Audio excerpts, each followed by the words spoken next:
ശ്രദ്ധിക്കണം. സ്വഹാബത്തിനെ വെറുക്കുന്ന ആളുകളെ വെറുക്കുക എന്നുള്ളത് അഹ്ലു സുന്നത്തിന്റെ മേൽ നിർബന്ധ ബാധ്യത.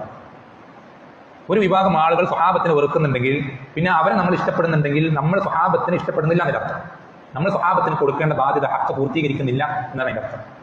ഇന്ന് പല ആളുകൾ മുസ്ലിമീങ്ങളുടെ പരിതാപകരമായ അവസ്ഥയൊക്കെ ചൂണ്ടിക്കാണിച്ചിട്ട് നമ്മളിപ്പോൾ ഷിയ സുന്നി എന്നൊന്നും പറഞ്ഞ് നമ്മൾ വേറിട്ട് നിൽക്കാനൊന്നും പാടില്ല, എല്ലാവരും ഈ മുസ്ലിമീങ്ങളാണെന്നുള്ള പേരിൽ ഒറ്റക്കെട്ടാവണം എന്നൊക്കെ പറഞ്ഞ് വാദിക്കുന്ന വാദങ്ങൾ ധാരാളം നമ്മൾക്ക് ഇന്നത്തെ വർത്തമാന കാലത്ത് കാണാൻ സാധിക്കും. പത്രങ്ങളിലും അത് മീഡിയകളിലും സോഷ്യൽ മീഡിയകളിലും മറ്റുമൊക്കെ ധാരാളം ഇന്ന് ഉയർന്നു നിൽക്കുന്ന പ്രധാനപ്പെട്ട ഒരു കാര്യമാണ് എന്ത്? ഷിയായിസം അല്ലെങ്കിൽ റാഫിദിയാക്കളെ മഹത്വവൽക്കരിക്കുക, അവരുടെ തെറ്റുകൾ വളരെ നിസ്സാരവൽക്കരിക്കുക എന്നുള്ളത് ഇന്ന് നിങ്ങൾ എവിടെ നോക്കിയാലും അതെല്ലാം നിങ്ങൾക്കൊന്നും കാണാൻ കഴിയും.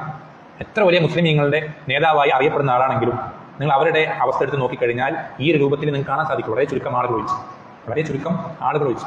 നമ്മൾ ശ്രദ്ധിക്കണം, അബൂബക്കറും ഉമറും കാഫറുകളാണെന്ന് വിശ്വസിക്കുന്ന ആളുകളാണ് ഇന്നത്തെ ഇറാനിലെ ഷിയ റാഫിദികൾ. അബൂബക്കറും ഉമറും കാഫറുകളാണെന്ന് വിശ്വസിക്കുന്ന ആളുകൾ.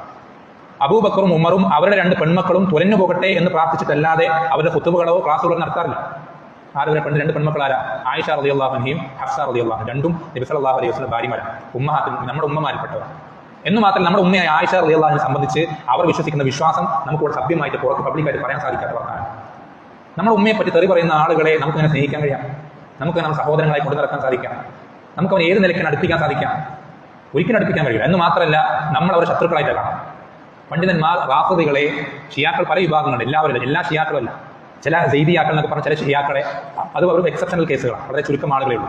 അതല്ലാതെ റാഫിദികൾ ഇന്നത്തെ ഇറാനിലെ ഷിയാക്കളെ പണ്ഡിതന്മാർ കാഫറുകളാണ് പ്രഖ്യാപിച്ചിട്ടുള്ള ആളുകളാണ്. അവർ മുസ്ലിമീങ്ങൾ പോലും മുസ്ലിം ആണെന്ന് അവർ എത്ര 1000 വട്ടം വാദിച്ചാലും അവർ മുസ്ലിമുകളെല്ലാം തെളിയിക്കുന്ന ഒരുപാട് തെളിവുകളുണ്ട് അല്ലെ. അതിൽപ്പെട്ട ഏറ്റവും പ്രധാനപ്പെട്ട തെളിവാണെന്ത്? നമ്മുടെ കൈകളിലുള്ള ഈ മുസ്ഹഫ്, ഈ ഖുർആൻ, ഇത് അവരുടെ അടുക്കൽ ഒരു വാല്യൂ ഇല്ലാത്തതാണ്. എന്നുവെച്ചാൽ ഈ മുസ്ഹഫിലുള്ള ഒരു ഹർഫ് പോലും അള്ളാഹു അവതരിപ്പിച്ചതെല്ലാം വിശ്വസിക്കുന്ന ആളാണ് ഇറാൻ ഷിയ റാഫിദികൾ. അത് മാത്രം മതി അവർ കാഫറാണെന്ന് പറയാം. അതിന് പുറമെ അവർ അലീനെ എന്ത് ചെയ്യുന്ന അള്ളയായി കണക്കാക്കാം. പക്ഷെ അള്ളാഹ് എന്ന് പറഞ്ഞാൽ അലിയാണ് അള്ളാഹ് എന്ന് വിശ്വസിക്കുന്ന ആളുകൾ. അതേപോലെ തന്നെ അവരുടെ 12 ഇമാമികൾ, കുറേ പല പേരുകൾ, പല 12 ഇമാമികളുണ്ട്. അലി റളിയല്ലാഹു മക്കൾ, പേരമക്കൾ, അങ്ങനെ 12 ആളുകൾ. ഇവർക്ക് തെറ്റുകൾ പറ്റുകയില്ലെന്നും അവരെന്ത് പറഞ്ഞാലും ദീനാണെന്നും അവർ പറയുന്നത് വഹി പോലെ തന്നെയാണെന്നൊക്കെ അങ്ങനെ ഒരുപാട് കുഫറാകുന്ന ധാരാളം വിശ്വാസങ്ങൾ ഒരുമിച്ച് കൂടിയിട്ടുള്ള ആളുകളാണ്. 1-2 കാര്യങ്ങളൊന്നുമല്ല കാഫറാക്കാൻ, ഒരുപാട് കാരണങ്ങളുണ്ട്. അപ്പൊ ഇവരെ സ്നേഹിക്കുക എന്നുള്ളത് സ്വഹാബത്തിന്റെ മഹത്വം അറിഞ്ഞ അഹ്ലു സുന്നത്തി വൽ ജമാഅത്തിൽപ്പെട്ട ഒരാൾക്ക് ഒരിക്കലും സാധിക്കില്ല. ഇതിപ്പോൾ ഈ കഴിഞ്ഞ ലേറ്റസ്റ്റ് ആയിട്ടുള്ള ഒരു അപ്ഡേറ്റ് ആണെന്ത്? ന്യൂയോർക്കിലോ ലണ്ടനിലോ എവിടെയോ ഒരു മേയർ പുതിയൊരു അധികാരം എത്തി. അവിടുത്തെ മെയിൻ ടോപ്പിലേക്ക് ഒരാളെത്തി, മുസ്ലിം പേരുള്ള ആളാണ്. അപ്പൊ എല്ലാ ആളുകളും കണ്ടോ മുസ്ലിമീങ്ങൾക്ക് വിജയം കിട്ടി, മുസ്ലിമീങ്ങൾക്ക് അങ്ങനെയായി ഇങ്ങനെയായി. അയാൾ തനിച്ച് ഷിയ റാഫിദിയാണ്. അയാൾ അധികാരത്തിലേക്ക് എത്തുന്നത് കൊണ്ട് സ്വഹാബത്തിനെ സ്നേഹിക്കുന്ന ഒരാൾ ഒരിക്കലും സന്തോഷിക്കുകയില്ല. നമ്മൾ ശ്രദ്ധിക്കേണ്ടത് ഈ രൂപത്തിലാണ് ഇന്ന് സോഷ്യൽ മീഡിയകളിൽ ആളുകളുടെ മെന്റാലിറ്റി അവരെന്ത് ചെയ്യും? പലപ്പോഴും എന്ത് ചെയ്യണം? ആ രൂപത്തിലേക്ക് എന്ത് ചെയ്യണം? ആക്കി തീർക്കാൻ ശ്രമിക്കുകയാണ്. ഷിയ റാഫിദികളുടെ തിന്മകൾ അതൊരിക്കലും ഒരു നിസ്സാരമായിട്ടുള്ള കാര്യങ്ങളാണ്. അതൊക്കെ ചെറിയ ഖിലാഫിയായിട്ടുള്ള മസലകൾ പോലെ, ഫിഖ്ഹിൽ കൈ കെട്ടുന്നത് ഇവിടെയാണെന്നുള്ള അഭിപ്രായ വ്യത്യാസം പോലെയാണ് സുന്നികളും ഷിയാക്കളും എന്നുള്ള അഭിപ്രായ വ്യത്യാസം എന്ന് വരുത്തി തീർക്കാനുള്ള ബോധപൂർവമായിട്ടുള്ള ശ്രമം ഇന്ന് വർത്തമാനകാലത്ത് നടന്നുകൊണ്ടിരിക്കുന്നത്. നമ്മൾ ഒരിക്കലും അതിൽ പെട്ടുപോകരുത്. മറിച്ച് നമ്മൾ അങ്ങേയറ്റം വെറുക്കുന്ന, ഏറ്റവും നമ്മുടെ ശത്രുസ്ഥാനത്ത് നിർത്തുന്ന വളരെ പ്രധാനപ്പെട്ട ആളുകളിൽ ഒരാളാണ് ഷിയ റാഫിദികൾ. നമുക്കറിയോ സലാഹുദ്ദീൻ അയ്യൂബി റഹിമഹുല്ലാഹ് ഖുദ്സ് ഫലസ്തീനെ പിടിച്ചടക്കിയത് അദ്ദേഹത്തിന്റെ കാലഘട്ടത്തിൽ മുമ്പ്, നൂറ്റാണ്ടുകൾക്ക് മുമ്പ്. അദ്ദേഹത്തിന്റെ മുദ്രാവാക്യം എന്താണെന്നറിയോ? അദ്ദേഹത്തിന്റെ പ്ലാൻ എന്തായിരുന്നു അറിയോ? അദ്ദേഹം ആ ഖുദ്സ് പിടിച്ചടക്കി എങ്ങനെയാണെന്നറിയോ? അദ്ദേഹത്തിന്റെ മുദ്രാവാക്യം അൽ ഫുർസു ഖബല അൽ ഖുദ്സ് എന്നാണ്. ഖുദ്സ് പിടിച്ചടക്കുന്നതിന് മുമ്പ് ഇറാൻ പിടിച്ചടക്കണം, എന്നാലേ ഖുദ്സ് പിടിച്ചടക്കാൻ കഴിയുള്ളൂ. അദ്ദേഹം അങ്ങനെ തന്നെ ചെയ്തു. ഇറാൻ പിടിച്ചടക്കി അന്നത്തെ പേർഷ്യ തകർത്തെറിഞ്ഞിട്ടാണ് അദ്ദേഹം അന്ന് ഖുദ്സ് പിടിച്ചടക്കി. അതല്ലാതെ ഖുദ്സ് പിടിച്ചടക്കാൻ സാധിക്കില്ല.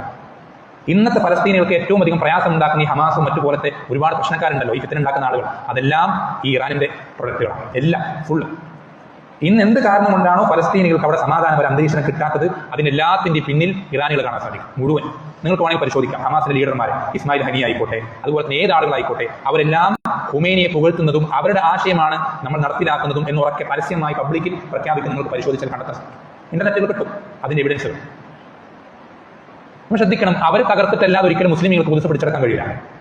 അവരെ തകർത്തിട്ടല്ലാതെ മുസ്ലിമീങ്ങൾക്ക് സലാഹുദ്ദീൻ അയ്യൂബി റഹ്മത്തുള്ളാഹി കാണിച്ചെന്ന് അങ്ങനെയാണ് ഖുദ്സ് പിടിച്ചെടുക്കാനുള്ള പ്രാക്ടിക്കലായിട്ട് മാർഗം. അപ്പോൾ നമ്മൾ ശ്രദ്ധിക്കേണ്ടത്, ഈ ശത്രുക്കളെ നമ്മൾ മിത്രങ്ങളായി കണക്കാക്കിയാൽ നമുക്ക് ഒരിക്കലും ഹൈർ കിട്ടൂല, നമ്മൾ ഉദ്ദേശിക്കുന്ന ലക്ഷ്യത്തിലേക്ക് നമുക്ക് എത്താൻ കഴിയില്ല. അത് വളരെ ശ്രദ്ധിക്കേണ്ട വിഷയം. നമ്മുടെ നാടുകളിൽ ഒരുപാട് സിനിമകളിലൂടെയൊക്കെ നിങ്ങൾ ശ്രദ്ധിച്ചോ, മിക്ക സിനിമകളിലും, ബോളിവുഡ് സിനിമകളിലൊക്കെ മിക്കതിലും മുസ്ലിമീങ്ങളുടെ കേന്ദ്രങ്ങളായി, അല്ലെങ്കിൽ അവരുടെ ആചാരങ്ങളായി, അല്ലെങ്കിൽ അവരുടെ രീതികളായി പഠിപ്പിക്കപ്പെടുന്ന മിക്ക കാര്യങ്ങളും ഷിയ ആചാരങ്ങളാണ്, ഷിയ വിശ്വാസങ്ങളാണ്.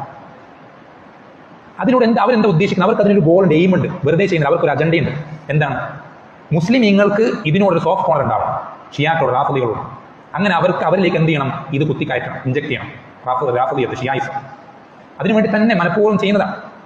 നമ്മൾ ശ്രദ്ധിക്കുന്നത് ഇങ്ങനെയുള്ള കുതന്ത്രങ്ങളൊന്നും നമ്മൾ എന്ത് ചെയ്യരുത്, പെട്ടുപോകാതിരിക്കാൻ വളരെയധികം നമ്മൾ ശ്രദ്ധിക്കേണ്ടതുണ്ട്. അവസാനം